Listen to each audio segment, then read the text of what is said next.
Ever since I saw Nilou in the story quest, I wanted to get Nilou ASAP. And if I'm gonna be honest, I'm quite disappointed in the banner options. The Barbara is obviously pretty good options for 4-star, but the remaining two is not gonna benefit from Nilou too well, but that is just how things goes for Genshin, so it's not too bad. And besides, Shunning and Beidou is a good pool for players who don't have their max constellation just yet, so overall it's still a good banner. For those of you who have been here long enough, you might just have already maxed them out, so that's just free star glitter for Nilou, so that's a plus. And you may not be interested in Nilou, so let's just go into the weapon banner, shall we? Now the weapon banner is pretty interesting. I would say both of these 5-star is designed to entice player to, you know, hey, both of these weapons is good options for Nilou, so you should try your luck to get it. Now I do have to put a fair warning. If you plan to pull for the next banner from 3.2, then just make sure to make a due diligence to check your Primal Gems amount. Now Pyramidal Jade Cutter is always been great. Crit rate substats, who doesn't like that? It has a 44% at max level, and that's a pretty huge amount of crit rate. And not only that, it has a pretty decent amount of base attack, so you can use it for your main DPS like Qing or whatsoever. They will all benefit from this weapon. And for the main weapon, the key of Kajnishut, the main highlight of this weapon is obviously for Nilou. It gives lots of HP bonus, it converts HP, you know, you'll take consideration to your max HP and turns into EM bonus. Then you'll give part of that bonus to your allies as well. Well, at the end of the day, if you have 70,000 HP Nilou, you can expect 140 Elemental Mastery bonus for your whole team. But for those of you that's not interested in Nilou, let's focus on the 4-star weapon, shall we?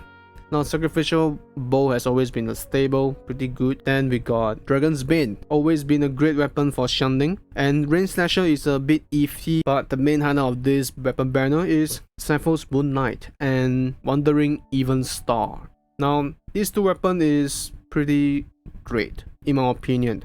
Now the sword, Zephyr's Moon Knight, it has an Elemental Mastery subset, so any characters that's built with full EM in their intention can benefit from this. Someone like Kazuha, Kuki Shinobu can make full use of this weapon. Plus, the bonus EM at the max level is 165, is quite comparable to Iron Stink, but the difference is every 10 seconds, it will check your character max EM, then it will give you a bonus based off that amount. So for Zephyr's Moon Knight, it will give 0.036% of the energy recharge based off how many points of Elemental Mastery you own, and that's pretty amazing.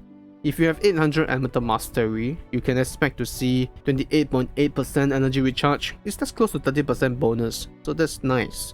And in that sense, you might be able to replace energy recharge weapon like for Kazuha and use Zephyr's Moon Knight instead. Plus, you also give a portion of that bonus to your allies. So 28.8%, 30% of that will be given as a bonus for your whole team members. And that's basically only 8% energy recharge. And if you have multiple copies, I suggest you to just keep R1. Don't even use it to refine it just yet, because this weapon effect can actually stack.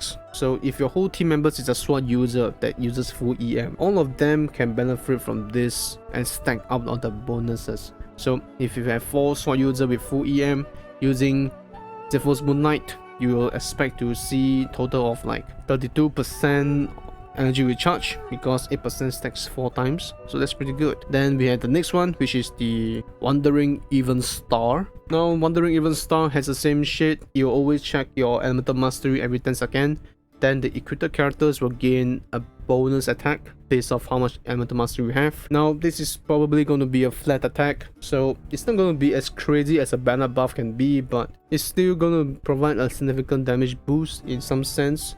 Still, I don't know who can actually make use of this, since attack is not exactly useful if you're building full EM, but we shall see. Then not only that, a portion of that attack is going to be given to your party members. Now it's a bit like a free kind of like banners buff, and it can last, it basically has a permanent uptime since it triggers every 10 seconds, and you basically either get even higher buff depending if you have an EM buffer in your team, or you get the baseline, which is still gonna be amazing. And if you look into it, multiple instances of this weapon can still stack as well, so Same rule, if you get multiple copies, just make sure you keep the R1 and just don't refund it just yet unless you have multiple R5 already. So that's it for my weapon review, but at the end of the day, despite how good this weapon is, always check how much Primo Gems amount you have before you decide to pull. And especially so, if you intend to pull for the next banner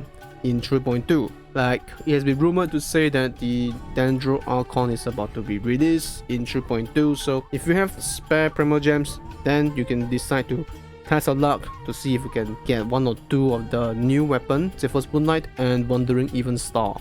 Otherwise, just save up and wish you all the best to get the 5-star you want. That's it from me, and goodbye.